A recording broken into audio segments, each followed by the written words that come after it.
Hello and welcome to the Briefing Room. I'm Bill Froehlich from WTCM Radio News, your host for this week's conversation, and we're joined by a couple of gentlemen to my left. We've got Peter Payette from Interlochen Public Radio this week. Welcome back, Peter. Hi, Bill. And John Flesher from the Associated Press. John, thank you for coming in again as Pleasure. well. We're talking a lot about politics this week. Of course, the election just a few days away now, so our last chance to really hit hard on the candidates and the issues. But before we get into that, I wanted to talk about Hurricane Sandy just a little bit. John, I know you did a story of local interest in that, and as we saw, the effects from that storm, or superstorm as they're calling it, really blew across the country in our direction. High waves, sand across Grandview Parkway the other morning. Quite a windstorm here as well. It was indeed. It's one of those quote-unquote gales of November that we're all familiar with up here, and this was, of course, a different type blowing in from the east. Typhoon of November. Yeah, exactly. The story that I wrote for the Associated Press focused on the cargo shipping industry and the fact that it was literally brought to a halt for a couple of days as the ships sought out their refuge in the bays and wherever they could get into port or tie up and be safe. And I spoke with the spokesman for the shipping industry, who talked about the fact that we don't think about it that much, but it's much like when trucks have to pull over and stop, or when the airlines are grounded. Every minute counts. Time is money for them, and so it was a matter of concern. But it probably hasn't lasted all that long. There are some freighters that are already out and sailing again. They're built to withstand a lot, and usually, even when the seas get really rough, they're able to just plow on right through it. This was just one of those rare occasions when they couldn't. What did you see in terms of conversations with industry leaders? I mean, this is obviously, like you said, it's a rare occurrence. How much of an impact does it have on their bottom line? Are we talking a week-long delay, or $1 million in? Probably not. It's more in a matter of a couple of days. And as was pointed out to me, if you have a ore carrier that takes up a full load of iron ore pellets, say up around Marquette, heads down to River Rouge steel plant at Detroit, it's about a 40-hour trip. So, you're talking a couple of days here, really. If you are laid up for a couple of days, you've lost the equivalent of one trip. So it's real money, but it's not the kind of thing that's going to be catastrophic to them, as long as they can get out and get moving again pretty quickly, and that seems to be the case here. We saw, air travel affected even at Cherry Capital. Not, I wouldn't say substantially, but delayed flights and canceled flights with connections to those major hubs, Detroit and Chicago and Minneapolis as well. The visit of the T.C. Reed's author was canceled. There you go. Major impacts. Well, let's shift gears now and spend most of our time today talking about the upcoming election next Tuesday, of course. And maybe we should just start at the top of the ticket as we're all deciding on the president, our choice for president. We had a presidential campaign visit of sorts in northern Michigan this week. John, I saw you there at the Park Place Hotel as Ann Romney came to town.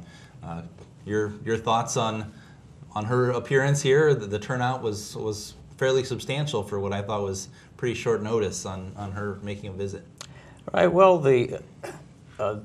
these kinds of visits at the last minute will prompt a spin of different types from the different campaigns about what they mean. The Romney supporters say that this is evidence that this state is very much in play. The fact that they would take the time for her to come up to our corner of the world here in northern Michigan. Right. And the other side will say, well, it's just a sign of desperation. So it depends on how you see it. But yes, indeed, she did make the appearance. And the latest survey from the Epic MRA polling firm in Lansing, which is generally seen as pretty accurate, just released within the last day, shows Obama with about a 6-point lead in Michigan, which is outside the margin of error, but certainly not anything substantial. It would indicate that he has a slight lead going into the final weekend, but the state remains in play, and that's, I think, what we've been hearing for a while now. That it's his race to lose, but it's still very much an open question. Wasn't one of the reasons Ann Romney was here because she couldn't get out to the East Coast because of the hurricane? Hadn't heard that, but could very Maybe well that be. was just speculation. Sometimes logistics do play a role in that type thing. Well, it's interesting that the president won Michigan by, I think, 16 points 4 years ago, and now we're talking about plus or minus, within the margin of error, give or take a couple points here this time around. Peter, I don't know, do you want to jump in on that notion of whether the state is in play for Romney, and that's why Ann was here? I wouldn't have a clue. I did read what's the New York Times blog, the 534 blog? 538. 538. Right. And he had laid out all the different polling data. I think there was one poll that showed Romney, winning by 0.6%, but all the other ones showed closer to what John was talking about. So it doesn't appear there are many scenarios under which Romney could win. Yeah, we see a lot of polling data pretty constantly. It always seems like there's another one out. And Peter, I don't know if you guys use those in your newsroom. We do occasionally. We do. But I've got a colleague, for example, who just refuses to use polls because they're so subjective. It depends on the question. It depends on a million different factors. And since the polls are never the same, the question is, are any of them really ever accurate? Well, I think in that New York Times blog, he was asserting that in his analysis, the state-level polling is more accurate than the national-level polling. State polls are more reliable. I sort of feel like your colleague. I feel, why do we tell people what the polls say? What does that matter? But then I find myself going online and looking at them. So I want to know them, so why wouldn't we include them from time to time in our newscasts? But I know what you mean, that it sort of feels irrelevant. Is that what matters, the horse race? Or are we trying to provide people information so they can decide who the best president would be of the United States? And it gets a little turned around. There's no doubt that sometimes we in the media pay too much attention to polls. At AP, we try to keep them in perspective. They can add information. I think it's of interest, and it can help inform people about about where races stand. There's nothing wrong with pointing that out. And the thing, too, about polls that often gets overlooked, my election night job for Associated Press in Michigan is to read and interpret exit polls, which I've been doing since the 90s and is really fascinating. But a lot of times people focus on who's winning. What can the poll tell us about who's winning? What's really interesting is the why questions. Because a poll will be pretty extensive with the number of questions that it asks people. It asks for demographic information about age groups and income groups and education levels, things like that. Whether you have a union member in your household, those types of things have traditionally been asked. And it tries to get a beat on what matters to people. What are the issues that are most important to them, and what are their moods? What directions are they heading off in? Do they see the country is heading in the right direction or wrong direction? That, to me, is more enlightening than just the horse race aspect, because certainly that can change. But it will give you a feel for what issues are uppermost in people's minds. And that's from actual voters who are exiting the polls, right? Yeah, and polls done during the campaign cycle. Sure. So good reporting on poll results should give you the information that John is talking about. Right. Who's thinking what? But it does seem like there's, whether it's Epic MRA or the Detroit Free Press or XYZ. I mean, there's a Zogby. I mean, wherever you are, state or nationally, there's a different poll every other day, and it's always from a different chunk of time. Whether does President Obama the best choice? The day after Hurricane Sandy, or the day before Hurricane Sandy, or just for example, there's always something different to try to weave your way through and make sense of. There is. There's no doubt of that.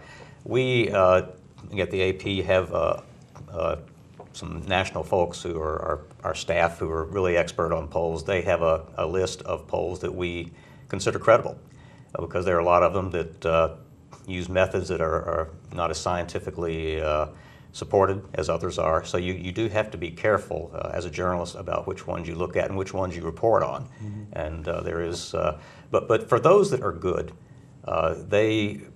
they're derived through scientific, good statistical methods, and generally they're pretty well borne out from year to year. I mean, there are exceptions. People get surprised, But it's sort of like forecasting weather. You know, sometimes you get it right and sometimes you don't. But still, for good weather forecasting, there's good solid science that's underpinning it. And the same thing holds true with a good poll. Well, let's move down the next step on the ticket, the U.S. Senate race. I know, John, you're covering that as well. Pete Hoekstra, Debbie Stabenow.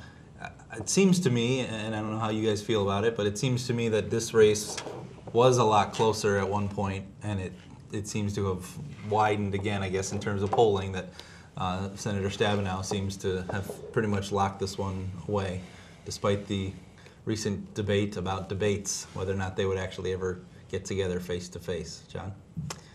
Well, you'll never catch me saying that anyone's locked anything away. Dewey defeats Truman and all that. But that is what they suggest, that Hoekstra seems to be trailing at this point, and he acknowledges that much himself. How much is the issue. And that, I think, really boils down to a couple of things. First, Debbie Stabenow has run a very smart campaign. She has no big slip-ups that I'm aware of. She started out with the advantage of incumbency, which sometimes isn't that much of an advantage, but in this case, I think it was. Her being chairwoman of the Senate Agriculture Committee certainly was a boost. She got the endorsement of Farm Bureau, which usually will lean Republican. She had that. Her early ads focused on that and on things like her support of Michigan manufacturing, which is just one of those sort of feel-good issues in this state. She was able to do that while Hoekstra was still trying to get the Republican nomination.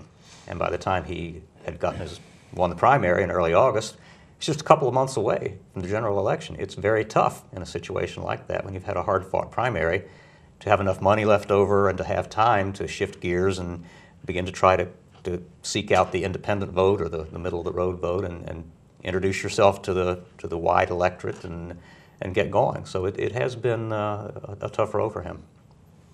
Thoughts on this race, Peter? We've not covered it from Interlochen very much. We did have some call-ins with the candidates that were statewide on the Michigan Public Radio Network. But the moment I paid the most attention to that campaign was when Debbie Stabenow got the endorsement of the Farm Bureau, right, which I thought was a pretty big deal. And she has worked very hard on the Farm Bill and more local, kind of entrepreneurial, agricultural issues that are important to people up in our region. And she's been effective, and she got that endorsement. They're a very conservative organization. I was somewhat surprised that it was nice to see an organization in politics will actually endorse a candidate from the party that they usually don't align with, because that candidate is doing the work that their constituents need done. And of course, I thought Hoekstra had a good response to that too. He said, "Well, the Farm Bureau may endorse her, but I think farmers will will vote on a range of issues, and I'll line up." So I don't know what it's worth, but symbolically, it seemed like a big deal. It did. I remember we sat at this table a month back or however long ago talking about endorsements and how it seemed like there was always a new one every other day. Some candidate was flaunting their endorsements, but the Farm Bureau does seem to be one that blew me away too. Mm-hmm. Let's move down to the next level here, the congressional race, and obviously in the Traverse City region, we've got incumbent Congressman Dan Benishek now in the Traverse City market as part of the redistricting, up against Gary McDowell, the Democrat, for the second time. Peter, we talked about this a couple of weeks ago with their candidate forum, but what do you see in the closing days here? I haven't seen much else.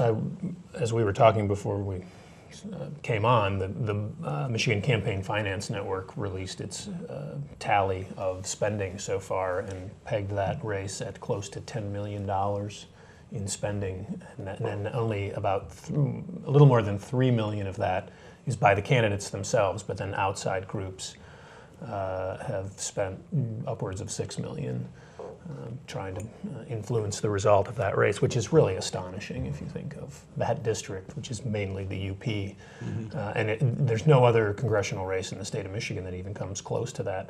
And the other reason I find that number a little disturbing is there's so little media coverage in these markets. The UP, I remember when Benishek won, we had a reporter there, all the way over in the western UP. I think she said she only saw one other news person. It was a camera, a TV crew out of Marquette, I believe, maybe Escanaba. And so there's almost no media coverage of these races, but people are spending millions and millions of dollars on these 30-second TV ads that are the main way people are informed about what's going on in that race. It does seem that the addition of the Traverse City area into the district has obviously changed the media coverage landscape this time around. That helps. But I agree with you that it's surprising. I mean, I remember 2 years ago I was up, I think it was in Mackinac City, but I don't recall exactly, but I was up with the McDowell campaign on election night, knowing that Benishek was way over in the western UP and there was no way we were going to get to him, maybe by telephone. But just, the resources of sending another reporter 6 hours to the west for this race, which just wasn't a reality. But the other question about, I guess, this district is, and John, maybe you can throw us your 2 cents on this, is why is this such a big deal? Why is this one race in this relatively minor district, not heavily populated? Why is this such a big deal, nationally, to pour some national dollars into it? Because it's close. Yes, it's competitive. It's competitive, and I have not seen any independent polling that I could talk about. The campaigns certainly do theirs, and I think something like the national Democratic and Republican organizations will do theirs. And if they think that there is a reason for a race to be competitive, that's where the money goes. And the Democrats see this as one of the top races in the country where they have a chance of taking away a Republican seat. That will give you a hint right there as to how close it is. Trust me, they have limited funds, and they would not bother if they felt that this race was not competitive. This week, when Ann Romney was here, Attorney General Schuette came up to appear, and I had a chance to chat with him briefly. He, of course, is a former member of Congress, and told me that when he ran a second time, because he had unseated a Democrat the first time, I believe, when he ran, and when he ran again, that's first time you seek re-election. He said it can be really, that can often, for a member of Congress, be the most dangerous period you have. You're a freshman, you've had one term under your belt, you're sort of getting your feet wet still, and it's a time when somebody could come in and pick you off. And so that's a situation that Dan Benishek finds himself in. It took him a while to learn the district. He had not been in politics before. And so I think the other side, Mr. McDowell, sees him as vulnerable, and his party agrees. And so with so much at stake, and again with this outside super PAC money available, thanks to the Citizens United Supreme Court ruling, there's just so much more money out there for people to spend. And the League of Conservation Voters has done some buys on behalf of Mr. McDowell. And so between the outside money and the money that the campaigns have been able to raise on their own, there's a lot to be spent here. I think there was one poll that was done by MEARS, Michigan Information Resource. Anyway, the MEARS, they did an independent poll that I think showed, this was a month ago, that showed the race tipping toward McDowell. Yeah, I'll be surprised, frankly, if it goes that way. I don't get the. Well, conventional wisdom would hold that it would be that Benishek would be the favorite just by virtue of the redistricting, which was done by a Republican-controlled legislature and definitely made the district a bit more Republican-leaning. So you would think that with that incumbency, he would have the advantage. But these things are so hard to predict in close races like that. Turnout will be a huge factor, and whether there's any help from top of the ticket trickle down, something like that, is an open question. So it's just going to be a great one to watch. I was going to ask you that too, in terms of both this race and the Senate race with Stabenow and Hoekstra, if the top of the ticket is going to play a factor in that. And obviously, if McDowell goes one way and Stabenow goes the other way, I mean, maybe it's not a factor. In a close race like this on the presidential level, one wonders if there will be much coattail effect. I mean, a week or so ago, when there was some indication that the presidential race was starting to tighten in Michigan, Pete Hoekstra was saying that we think that we're going to be able to get some help from Romney. We think we'll be able to kind of get into that surge and make some ground up on Debbie Stabenow. It might help a little, but it really does seem that this presidential race, is going to be so close and down to the wire. It's doubtful there's going to be much of a coattail effect. Well, let's take the few minutes we have left here and start talking about some of those statewide ballot proposals, because I know we've got not only the local ones in the Traverse City area, everyone in their own community has their own local issues, but 6 issues that are really affecting everyone in the state, and only a handful of them really getting a lot of attention, it seems. What issues do you find yourself covering the most, Peter? We've Proposal 3, the energy proposal. That's the one that seems to have some local dynamics around it. We had our last Thursday we did a town hall forum at the Glen Arbor Township Hall with the 101st District candidates, Representative Ray Franz and the Democratic challenger Alan O'Shea, and the issue of energy is playing very big in that race, which is a fairly close race, or there's a fair amount of money being spent. And that's actually, I'm sorry to interrupt, become a campaign issue too. Alan O'Shea shows up with a pin on his coat that has a wind turbine on it, and he's a big proponent of renewable energy. He represented Duke for a little while when Duke was proposing to build more than 100 turbines in some townships in Benzie and Manistee County, which are both in the district. There are a lot of people in that region, from Ludington to Northport, who don't want their neighborhood becoming a wind farm, and Alan O'Shea is a huge proponent of that, and he's not trying to minimize that. That is one of the issues he's really trumpeting, in addition to some of the standard Democratic talking points about the cuts to schools over the last 2 years and the pension tax, things like that. Does it surprise you, knowing the sentiment of the residents and how much of a hot button issue that wind farms have been? Does it surprise you that he is not shying away from his relationship or his it seems interest? that it could cost him the race if there are people. The politics makes strange bedfellows, is the saying, and there are a lot of people. Or there are people that I know who generally would not support Ray Franz's politics, but because the representative is opposed to renewable energy mandates and is generally a critic and a skeptic of the promise of wind energy, he's helping them, and I would assume a number of those people. I mean, you're talking about people who are putting in helicopter pads to stop this from happening to them. So I would think that, in addition to that, they might consider voting for a party they wouldn't normally vote for, and a representative who wouldn't normally have policies and ideas that they'd be that excited about. We at the forum, one of my better questions, I thought, for Mr. O'Shea was, how would you represent those people, since there are so many people in your district who do not want wind farms built, and if Proposal 3 passes, we're going to have to find somewhere to put thousands of windmills. So presumably Duke will be back, and his answer was local control. That there's township governance and there's county level governance, and those we'll do what we'll do at the state level, and those governments have to do what they need to do at the local level to help and protect the rights and the needs of their citizens. That was basically his answer. We've got Proposal 6 is the bridge proposal. Doesn't seem to necessarily affect us directly up here in the north, but at least at our radio station, that's one that's drawing a lot of interest in terms of call volume to the talk shows.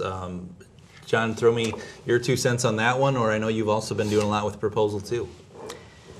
Yes, I have not done any reporting on the bridge issue for a while, but certainly the volume of television ads that you will see up here that the Maroon camp has been running really before the ballot issue even came up. It's been all over the place, and it's been quite astounding to me that even this far north we've heard so much about the bridge, and the message has been rather one-sided for that very reason. It's interesting because you do have some outstate interest in it. Chambers of Commerce in the western side of the state, I know, have been supportive of having the bridge built, and so it really will have an effect on the entire state, whether people realize it or not, simply because that link down at Detroit to Windsor is a huge trade bottleneck between the U.S. and Canada, one of the biggest in the nation. And obviously, Canada's are right up there. I think our biggest trading partner, or one of the biggest. And so for people who make things and want to send them over to Canada, anywhere in Michigan, it's going to have an effect.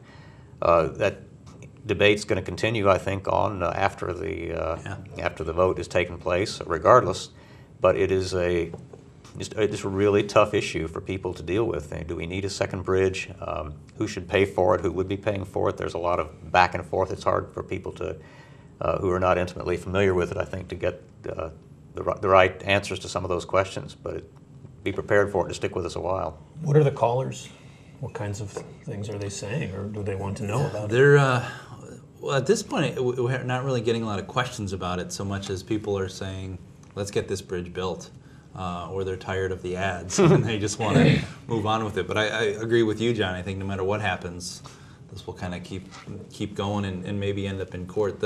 I talked to Dan Stamper, who's the president of the existing Ambassador Bridge this week, and one argument I heard for the very first time was that he said, we've offered to expand the Ambassador Bridge and add extra lanes to the Ambassador Bridge and keep that payroll tax dollars coming into Michigan and the property tax dollars coming into Michigan, and the governor is just dead set on this is his only plan. And that's the first time I had heard that argument. Yeah, but part of the problem is the way that bridge runs into Windsor and what happens to the traffic when it comes off of it. Yeah, exactly. Yeah, that's the whole thing. It's very congested on the Windsor side, and so that's the big argument for moving the bridge on down. And but I'd heard a year ago when I did an article for AP about this bridge controversy, they did make that point then that they wanted to expand their bridge. And so it's just a question of do you want one or two, and that I think that lingering concern about is the Canadian offer to cover Michigan's costs really genuine or not, or what will it really mean? That's where there's been so much back and forth, and that may be a tough one for voters to sort out. But the question next week is this so important that we need to put a rule in the state constitution about it? Right, and why wasn't it just a ballot proposal, bridge or no bridge? If you read the Citizens Research Council reports on the proposals, in every one of them they emphasize this. The real question is this of such importance that we need to resolve it with an amendment to our state constitution? And you really have to ask that when it comes to whether we need a new bridge to Canada or not in the Detroit-Windsor area, which is all this is about. And if that one passes, I would be sort of stunned. But as John says, there's been so much promotion of it by the Maroon family that maybe it will. Yeah. Right, exactly. And that question about the Constitution can again be raised again and again. And the problem is that this is not the first year that these things have been tried. I mean, this has gone on for a long time. The Constitution has been amended in this fashion on sort of topical issues that might have been dealt with better in the legislature. Perhaps after the flurry of these proposals that we've seen this year, there may be some soul searching that goes on about it, but one sort of doubts it. There's one could argue, I suppose, that it raises some questions about the faith that people have in the regular legislative process to get things done, so they feel like they have to do an end run. But once you start down that path, it's kind of hard to stop it. We've only got just a couple minutes left, John, so briefly let's talk about the issue of voting on changes to the tax law requiring a 2/3 majority or a vote of the people. That's another big one here, and again, we just have 2 minutes here. Yeah, well, it's interesting. It seems to have been overshadowed by some of the other ballot initiatives. You don't hear very much about it, and yet the officials who have spoken out on it have said, this could be really huge. It's the kind of thing that could just kind of slip in through the back door without much notice. But once you put that kind of a constriction, that type of a limit on what you can do with taxes, raising them as you need to, it's going to be very tough. It's the kind of thing that they're trying to balance budgets, which they have to do, they're required to do, could be a real headache. But of course, the other side argues the same way that we need to, if you put people in government, they're just going to keep raising taxes. We want to put a stop to it. So, how many senators do we have in the Michigan Senate? It's 30-some. I thought I heard that then only 13 senators would be needed to block any tax increase. Yeah, I'm not familiar with the exact numbers, but it would be a think it's in relatively small that range. more number, and yeah, that's And if you think about gives them a lot of problems power. like, the road infrastructure and the inability the legislature has had to deal with that problem, a problem that everyone complains about, roads, bridges, it's sort of an obvious role of government. They can't seem to figure out how to come up with the money to deal adequately with the system. So then add that layer onto it as well. Any solution could be blocked by a relatively small group. And then what do we do every budget year that we talk about ways to raise revenue? Does every budget, in effect, then have to get approved by a vote of the people? And Precisely. That delays the process. You can't get a budget in place by October 31st if you have to vote on it in November. Yeah, but you're right. Each of these questions bring back that basic issue of should this be decided by our elected legislators through the process, which can sometimes be messy and partisan, but in that process, or do we just bypass the elected legislator, the governor, and go directly and put things in the Constitution, which can be a rather unwieldy way to do things. Well, believe it or not, we're out of time already on the briefing room this week and our final show before the election. Hopefully we'll be back again here shortly to talk about what came of Tuesday's vote. And I want to thank you guys for joining us. John Flesher from AP and Peter Payette from IPR. Guys, thanks so much. And thank you for tuning into the briefing room. I'm Bill Froehlich. Hope to see you again next time.